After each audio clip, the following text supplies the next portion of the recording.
તાપીના ઉચ્છલમાં નીમ coated urea મુદ્દે ગુનો નોંધવામાં આવ્યો છે। પાંખરી ગામની સીમમાંથી શંકાસ્પદ યુરિયા ઝડપાયું હતું।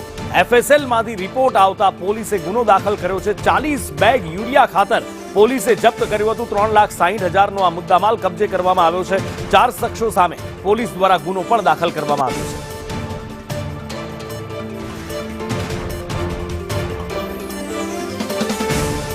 મહારાષ્ટ્રમાંથી સબસિડીવાળું નીમ કોટેડ યુરિયા ખાતર ભરી અને નવસારી જિલ્લાના રાનકુવામાં લઈ જવામાં આવતું હતું, જે ખાતરના સેમ્પલ એફએસએલમાં મોકલ્યા બાદ આ નીમ કોટેડ યુરિયા હોવાનું સામે આવ્યું છે।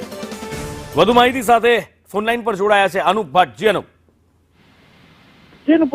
જે રીતે જોવા જઈએ તો વધુ એક સાજિશ કહી શકાય કે એક કૌભાંડ કહી શકાય। મહારાષ્ટ્ર રાજ્યમાંથી જે ખેડૂતો માટે જે નીમ કોટેડ યુરિયા હોય છે એને ઇન્ડસ્ટ્રીયલ યુઝની બેગ છાપેલી બેગોમાં ભરીને અને ખાનગી કંપનીઓમાં સપ્લાય થતું હોવાનું તાપી જિલ્લા થકી પસાર થઈને જે નવસારી છે એવા જગ્યા પર ખાનગી કંપનીઓમાં જતું હોવાનું કૌભાંડનો પર્દાફાશ થયો છે।